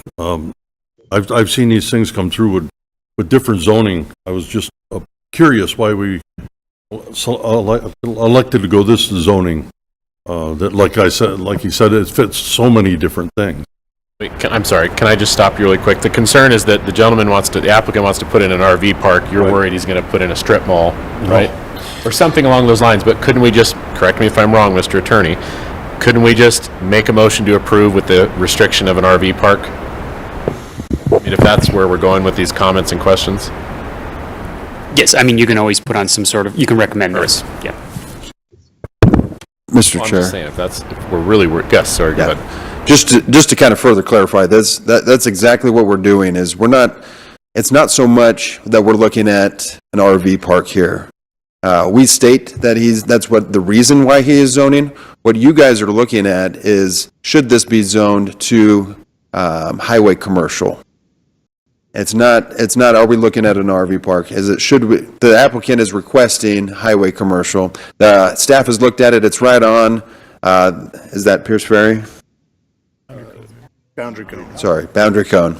It's on boundary cone. It is considered one of those larger arterial roads that would allow this type of zoning. It is directly adjacent to other zoning that is similar or even more intense.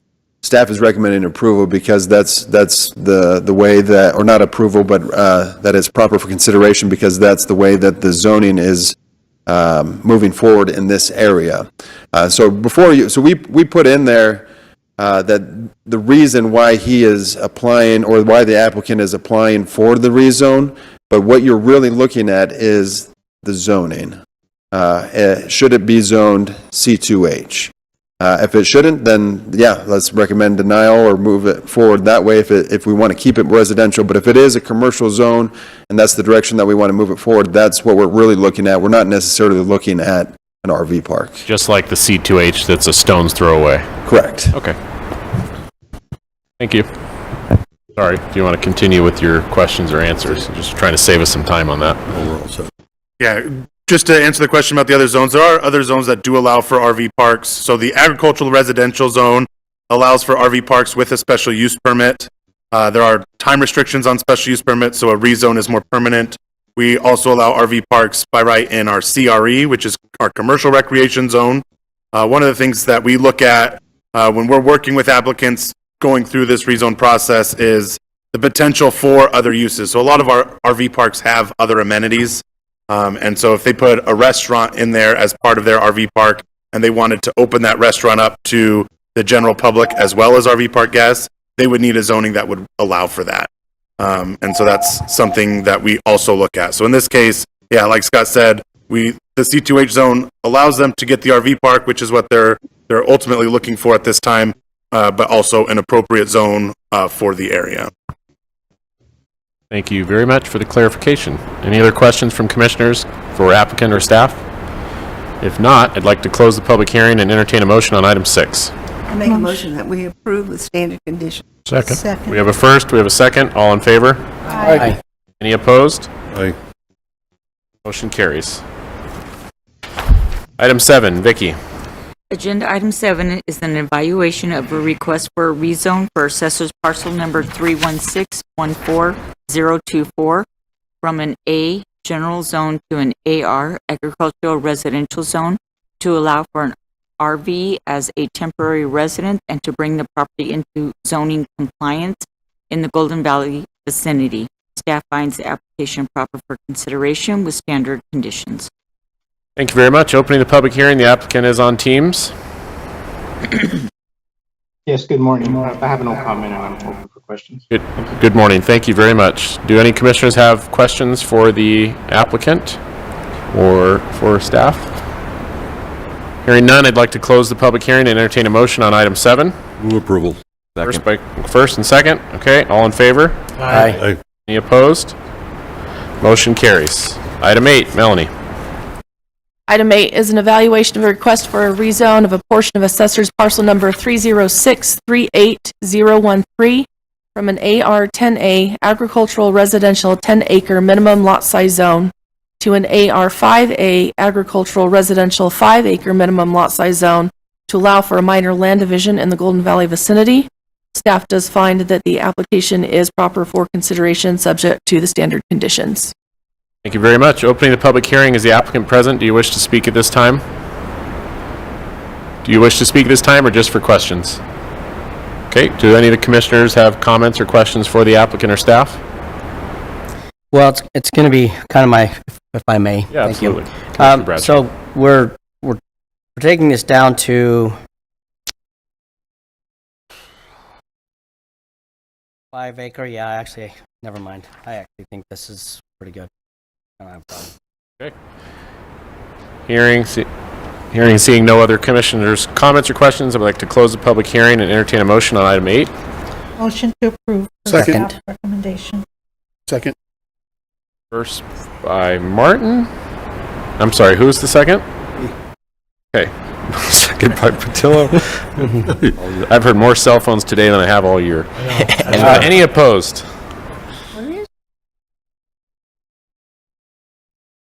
Oh, I take back my comment. Did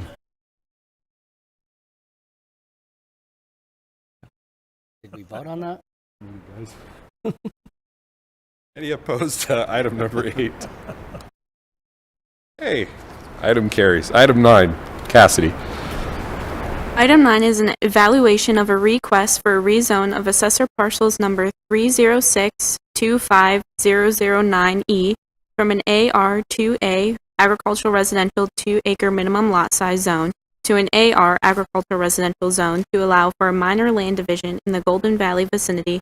Staff finds the application proper for consideration with standard conditions. Thank you very much. Opening the public hearing, is the applicant present? Do you wish to speak at this time? No applicant. Questions or comments for staff from commissioners? Yes. Yes, Commissioner Bradshaw. So this is actually the one that I was looking at originally. Excuse me. This looks like a subdivision. Looks like a subdivision that was built around 5-acre lots for a specific purpose, and then we're asking it to change that purpose. And I'm not really convinced that it's a good fit because the purpose has already been slated. Why? Help me understand from staff. Is this a subdivision? Looks anyway. That's my concern and my comment. Chairman Hassett, Commissioner Bradshaw. So it's not a formal subdivision, no. So it didn't go through the subdivision review process. Looking at the legal description of the property, I think it references a parcel plat. So there was a previous minor land division that happened that created this lot the way that it sits currently.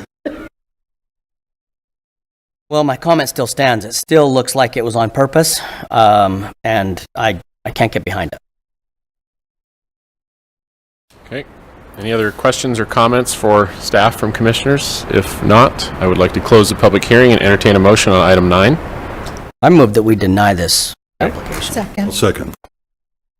Okay, we have a first and a second. All in favor? Aye. Any opposed? Motion denied.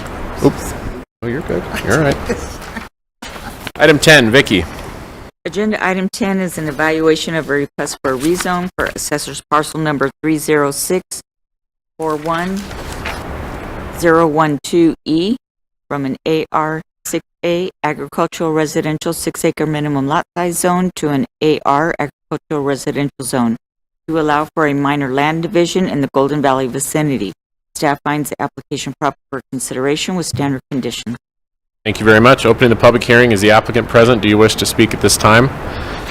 Not on Teams and not present. So questions, comments from commissioners for staff? If not, I would like to close the public hearing and entertain a motion on item 10. I would like to make a comment. It's mostly just frustration, and I actually just wish we would deny all these who don't show up. Personally, you have that right too. Okay. So just was that a motion or? Yeah, actually it is, because I think that people should show up if they care. I brought that up. And so I move that we deny this based on that the applicant is not present.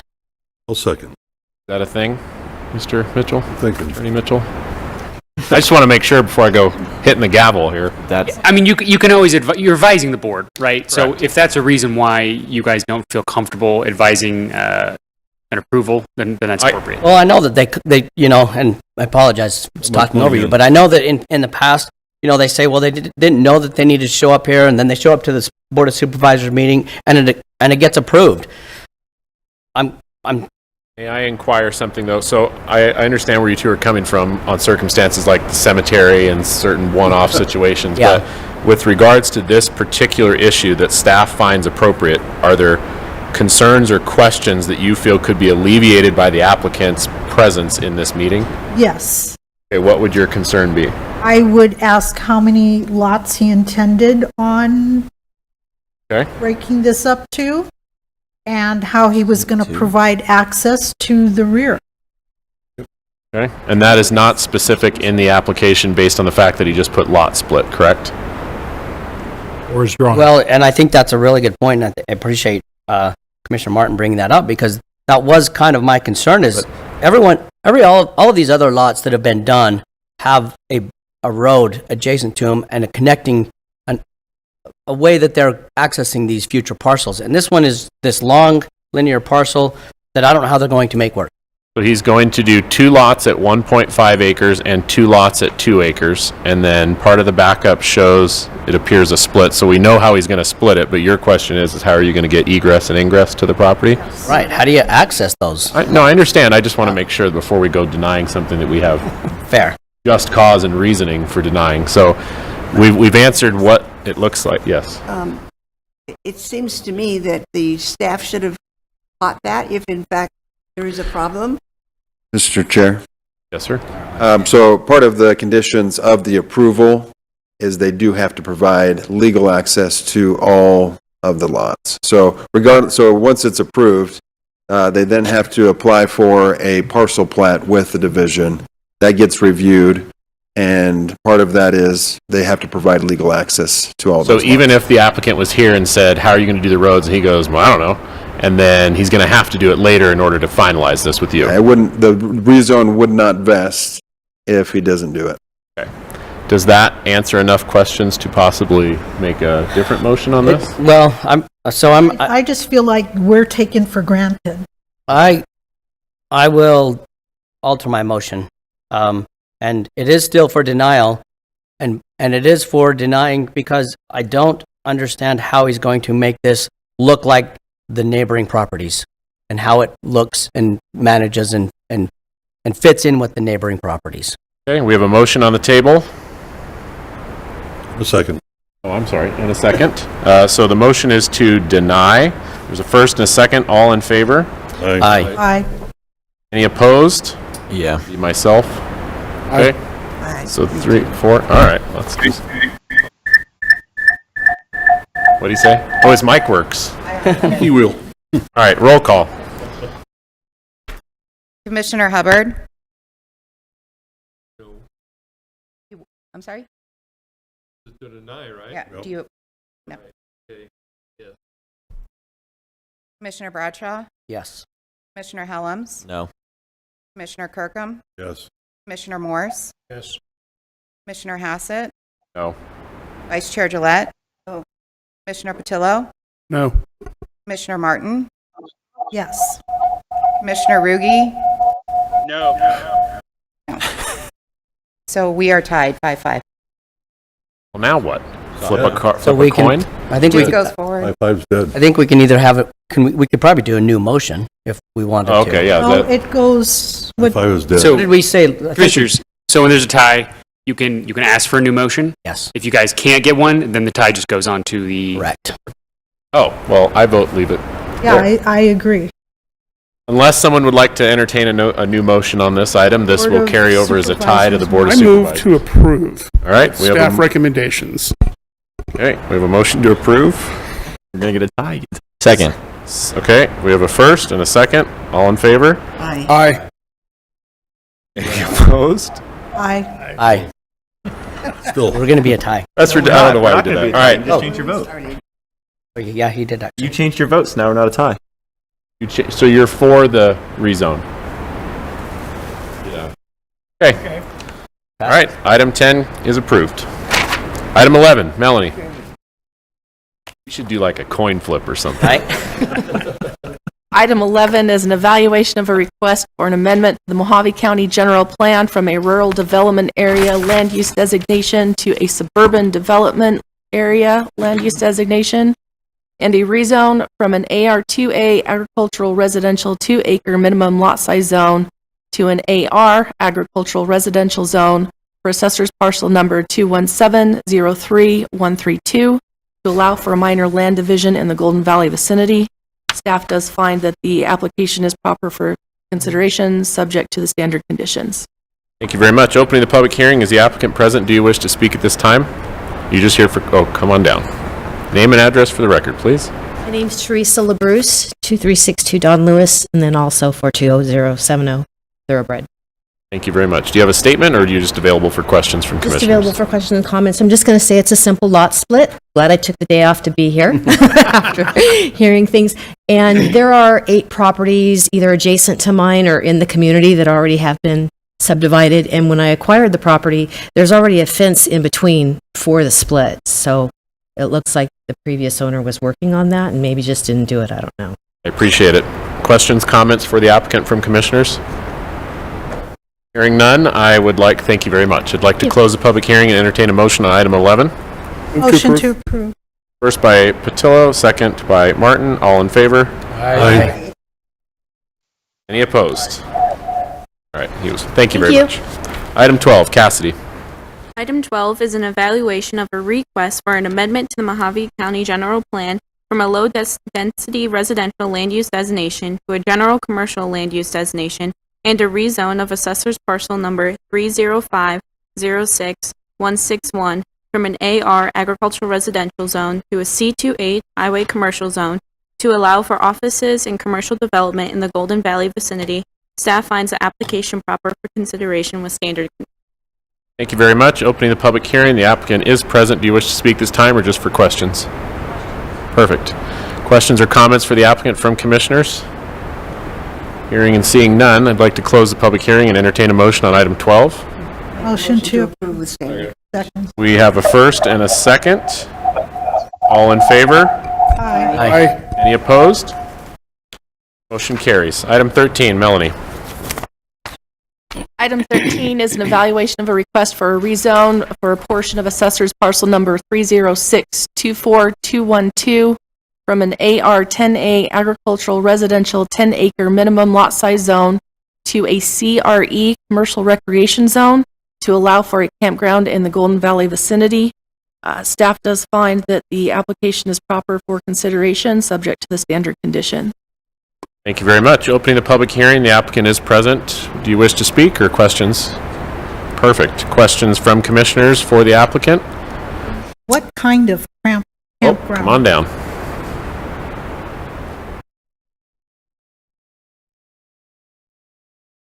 It's like overnight dry camp location for safe RV parking. Yes. Good afternoon, Honorable Commissioner, Chairman. I'm happy to answer questions. Okay, what type of facility or improvements are they going to be making to the property? So, my name is Kathy Tackett Hicks. I also have the owner and the proposed individual who'll be on site watching this as well if you have any specific questions for him.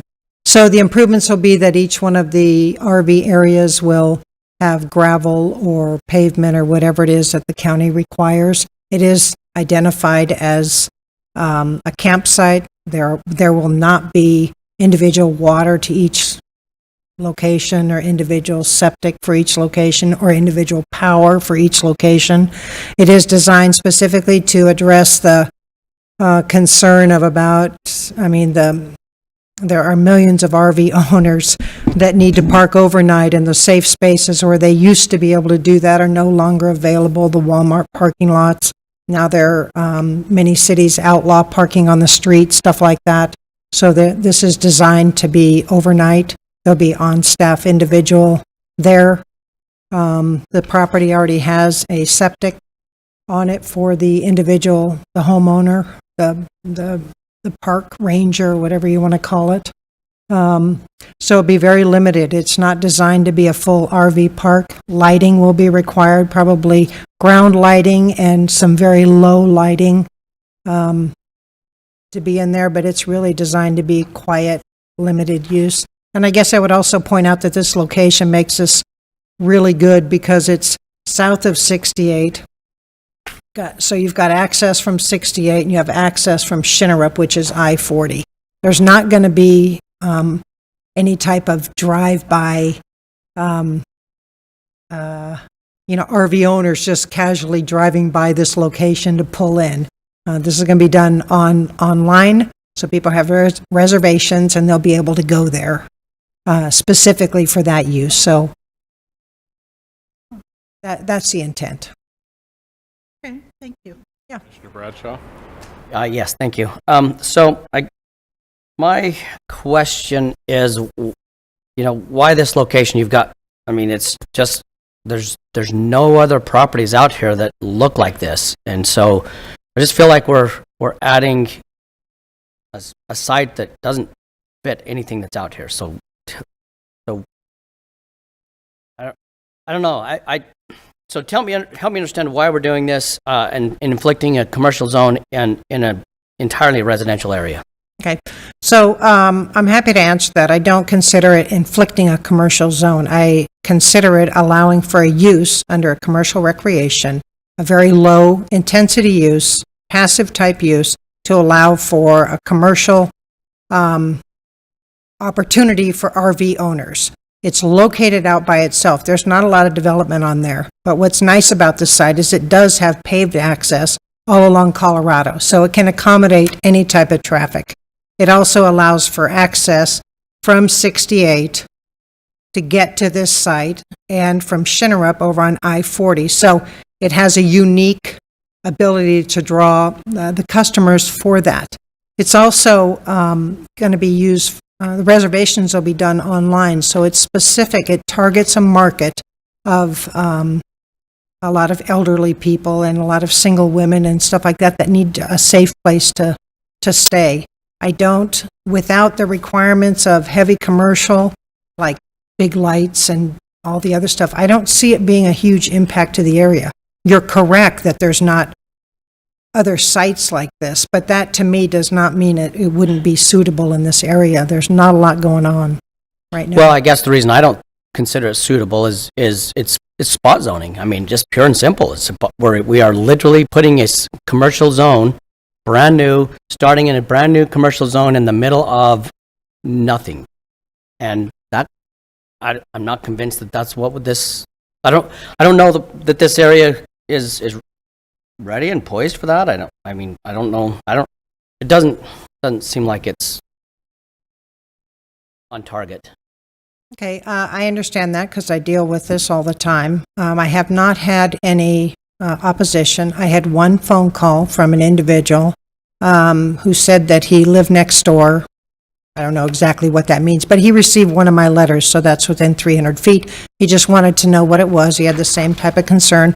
I asked him if he had a problem, and he said no, that he didn't. I did caution the owner for concerns such as yours, putting a CRE in the middle of residential, and I forewarned him, if we have opposition, before I go to the commission, I will hold a meeting out there. We will take care of this before it ever gets to you. So I've had no opposition. I did check with the county at the end of the day yesterday to see if they had any opposition, and there frankly has been none. So I'm encouraged by that. I do consider this a very low passive commercial use. This is not a C2 zoning that can have, big commercial buildings, lighting, and all the stuff that goes with that. So I do see a difference. Well, I guess I do too. But then what does the next neighbor do? And this commercial zone just grows and grows and grows and grows because now we've implemented a commercial parcel. And I don't know. I guess that's my concern. Mr. Chair. You have a couple questions. Go ahead. Yes. If I could just kind of speak to that a little bit. So our CRE zone it's probably the only zone in our ordinance that we don't necessarily see it as spot zoning throughout the county. Mostly because the uses that are allowed in it are for your more rural type, commercial type uses. So it'd be your campsites. We have several zones throughout the county, or properties that we rezoned to this CRE zone to allow specifically just this campgrounds, because that's where they're going to be placed. Horseback riding facilities, golf courses, resorts, like your dude ranches or whatever might be out in the middle of nowhere. They don't necessarily fit in a residential zone, so they need a commercial type zone, which is our commercial recreation. It does, like stated by the applicant, it does not allow for your commercial uses like a restaurant or a retail store or whatever, gas stations. But what it does allow for are these outdoor recreational type uses. If we were approached, just giving you an example, if this gets approved and then we were approached as a planning staff to allow for now a C2 zone right next to it, we would consider that spot zoning because it does not have any other C2 or general commercial type zones in the vicinity. But the commercial recreation, just to kind of get you an idea of why staff is recommending or considering it as, what's the wording we use? Proper for consideration. Just to let you know, that's why we're considering it proper for consideration, is because this is the zone that we use throughout the county for these type of uses. Just to give you a little background on that. Thank you very much. Commissioner Kirkham. That's helpful, thank you. I got a couple questions. When you say an overnight stay, does that mean one, or you can reserve 5, or you can reserve 7, or you reserve 30? No, you cannot reserve 30. And I have the owner here because we spoke intensely about this because I wanted to be clear on it. So the average individual would come in for 1 or 2 or 3 nights. It'll be done online. There would be no more than 5 nights.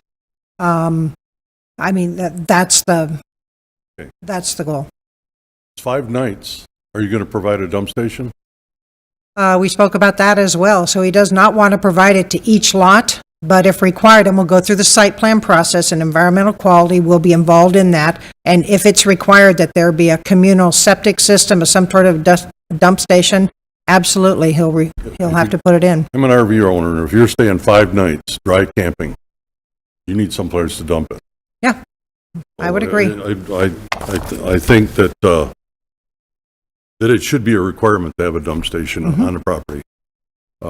That's just my opinion, and I'm an RV owner. I know 5 days, you can't go number 6, or you can't go number 2, let's put it that way. Your tanks would be full after 5 days. I'm sorry. I got Commissioner Hubbard. This is just somebody going through like the birds or somebody. Just a 1 night, 2 night stand and keep on moving, right? Yeah. It's not they're not going to set up a house there and stay forever. Right. This is just a move through thing. That's the goal. Yeah. Yeah. I mean, there's nothing around there for them to stay long. They could use it as a base if they wanted to go to Laughlin or something. Just a glorified rest stop. Commissioner Patillo. Thank you. Yeah, I have some concerns about putting a dump station in an area that's served by septics.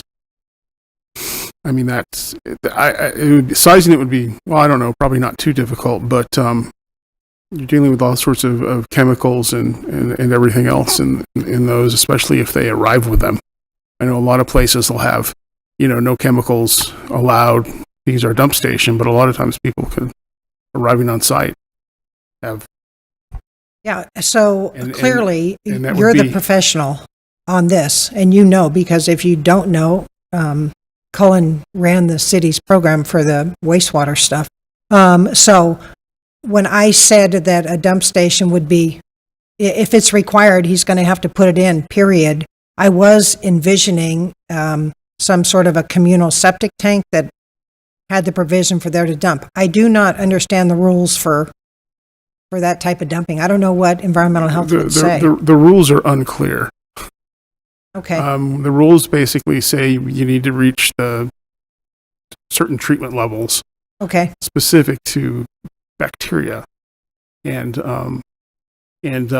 organic contaminants. They don't really speak too much to the chemicals, other than your system's not going to work right and achieve that treatment if there are chemicals in it. But should you so choose to go down that route, that's on you for due diligence with regards to planning and environmental quality and all that. yeah, we'll have to, if, Perfect. yeah. Perfect. So if there's no other, Chairman Hassett. I'm sorry. Commissioner Rugi has a question. Commissioner Rugi? Is my mic working or not? I'd rather you type.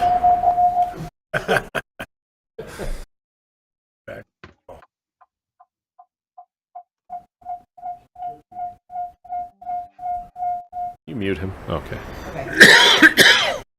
We're good? No question? No question. I got his vote.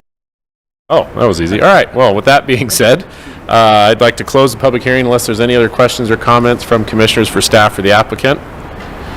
Seeing none, Is there anything you wanted to add? No? That's no. I appreciate it. Thank you. Closing the public hearing, I'd like to entertain a motion on item 13. Make a motion to approve with standard conditions. We have a first and a second. All in favor? Aye. Any opposed? Rugi was go. All right, motion carries. Item 14, Cassidy. Item 14 is an evaluation of a request for a rezone of assessor parcels number 326-02156 from an A general zone to a CMO commercial manufacturing open lot storage zone to allow for a storage facility in the Dolan Springs vicinity. Staff finds the application proper for consideration with standard conditions. Thank you very much. Opening the public hearing, is the applicant present? Do you wish to speak at this time? Seeing no one and they are not on Teams, I would like to close the public hearing unless there's comments or questions for staff from commissioners. I'm going to make a comment. Absolutely, go ahead. We're going from here to here. From the lowest zoning basically to the highest. And the applicant didn't see fit to show up. There's no other questions or comments for staff. I'm going to close the public hearing and entertain a motion on item 14. Motion to deny. Hey, Second. We have a first and a second on the table. All in favor? Aye. Any opposed? Motion denied. Chairman Hassett. Yes. Commissioner Rugi approved it. Oh, okay. Item 15, Vicky. Agenda item 15 is an evaluation of a request for an amendment to the Mojave County General Plan from a rural residential land use designation to a suburban residential land use designation and a rezone of assessor's parcel number 331-15023 from an AR-10A agricultural residential 10-acre minimum lot size zone to an AR-2A agricultural residential 2-acre minimum lot size zone to allow for a minor land division in the Kingman vicinity. We have received one letter of opposition. Staff finds the application proper for consideration with standard conditions. Thank you very much. Opening the public hearing, is the applicant here and present and wish to speak at this time? Okay. Commissioners have any questions for the applicant? I have some statements. I don't know that it's... Okay, Commissioner Bradshaw. So, so we have this, again, we have this entire north area, this entire section, that has a general plan of, rural, and it just feels like we're doing a general plan scope creep, and I don't really like it. I don't know, that's my comment. I know that things to the south of this road are about the same size, but everything to the north of this, we're just introducing an entirely new product. So that's my concern. Any other questions or questions or comments from commissioners for staff? If not, I would like to close the public hearing and entertain a motion on item 15. I move that we deny this application for those reasons.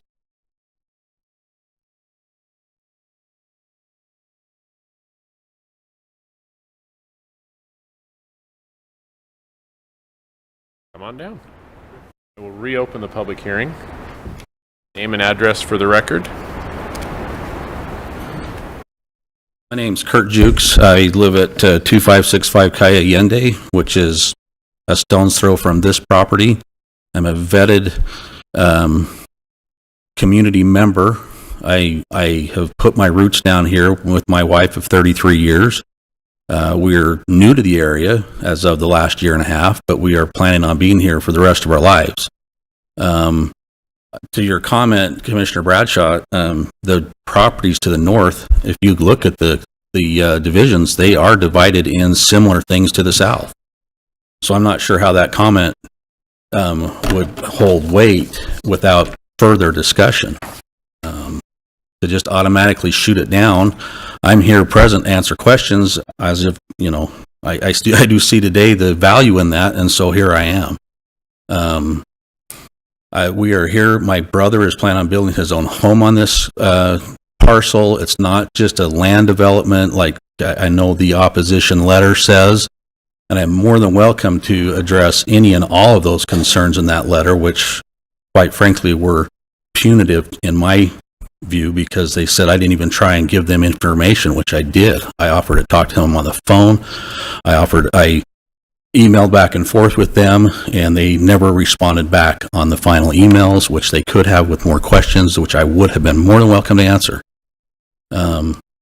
We have children that are talking about possibly living on these lots as well. So, you know, this isn't just a willy-nilly, let's make some money thing.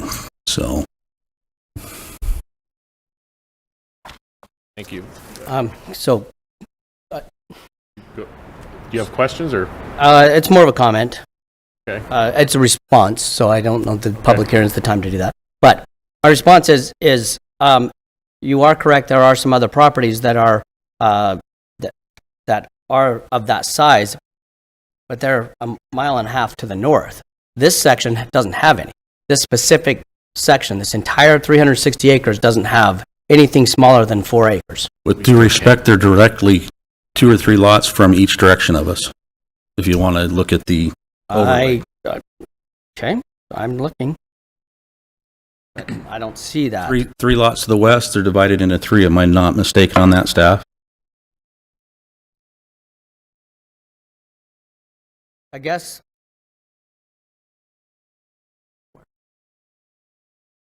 And again, we're not trying to get the maximum that we could out of this. We certainly could bring it to a rezone for higher density. We're doing 2 2-acre lots and 3 4-acre lots. And I would be way more comfortable saying, okay, let's do 4-acre lots, because I think there are 4-acre lots. And again, due respect, but not the property 2-acre. directly to the east of us are all divided into 4-acre lots. Agreed. I agree with that. So Just back not to your 2-acre. comment, anything around us, that's everything around us. I don't understand what. That's not 2-acre is what I'm getting at. Well, there's 2 acres, 3 4 acres. And I those understand. ones will be touching the Cayenne or the Charcas Road, which directly across the road is And all this is- 2-acre lots. And I'm going to go back to my statement. So we're changing this from a rural to a suburban so that you can have 2-acre lots, and no one else does. And that's my concern.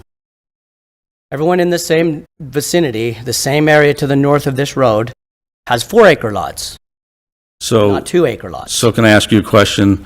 This is part of the Sunward Ho subdivision, correct? I don't know that. Is that correct, staff? I don't think. Sunward Ho has the most small lots in that area as far as I understand it. They're all 2-acre lots in that area. To the south.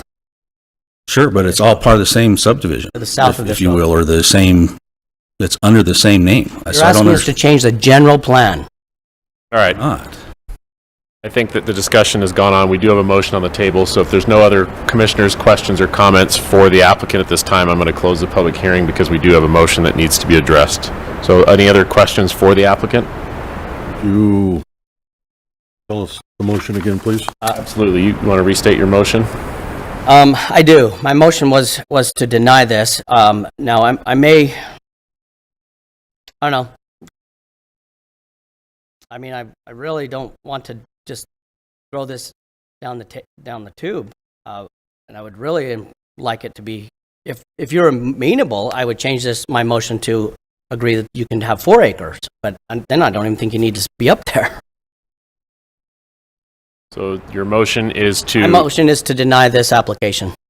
Okay, so continuing with the existing motion for denial, there is a first. Is there a second? Yeah, I'll second. Okay. There's a first and a second. All in favor to deny item 15? Aye. Aye. That failed.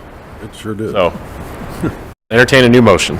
Move to approve with staff recommendations. Okay, first Second that. first and a second. All in favor? Aye. Opposed?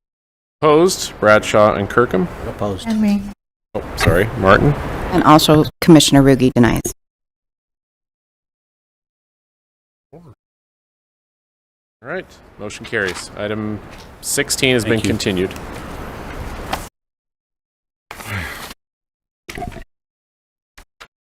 All right, oh, item 17.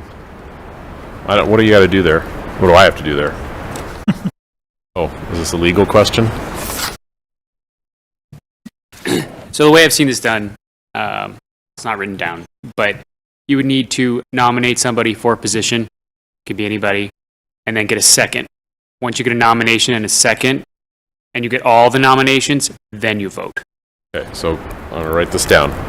So I am calling for I'm calling for the commissioners to provide nominations for chair and vice chair, correct?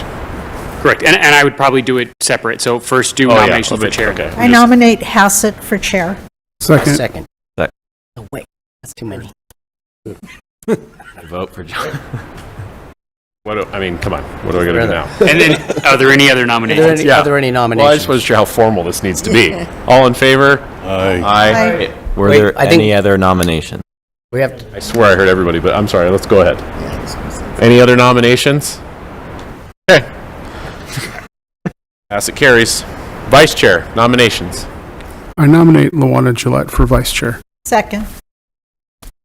Okay. Any other nominations? Hearing no other nominations. There you go. You got your chair and vice chair. that's it. Go. Item 18, commissioners' comments. I have a Go right ahead. I think that probably one of the things that we need to know about these people that are asking for lot split is if they have done it before. If they have had a lot split and now they're asking for another lot. Same applicant or the same property? Same property. You can only split so many times, correct? Like one, huh? 5 max. Yeah, Chairman Hassett, Regardless of Commissioner owner. Gillette. So that is something that staff looks at when we get in applications. I mean, there are certainly times where there is a new LLC or and we try and look into it as much as we can. So when an LLC owns a property, we do take a look at, who's signing these applications. Is it the same? If it's kind of continuing on for one that's happened recently. So that is something that we look at. There are certainly areas of the county where it's very, very common for them to, split a portion of the property to smaller lots, and then they sell them all, and then somebody comes in and they just keep doing the same thing. But to the best of our ability, we do look for that, because if it's one person that's doing it over and over again, that's a violation of the land division regulations. It should be a subdivision, and they should have to go through that formal subdivision process. That was my point. That I think they're trying to go around the subdivision law. Yeah, but there are also a lot of times where we get those and we can't prove that there's any correlation between the people that did it before and the people that are doing it now. But you are looking into it. You are looking at it. Okay, thanks. Mr. Hubbard? You've moved forward on 2 items, and I'm going to be gone. Just want to let you know that I'll be at TCU. Vacation time. All right. Call to the public. All right, motion to adjourn. Second. Motion to adjourn. All right. Meeting's over. Motion adjourned. Good one. Yeah, man.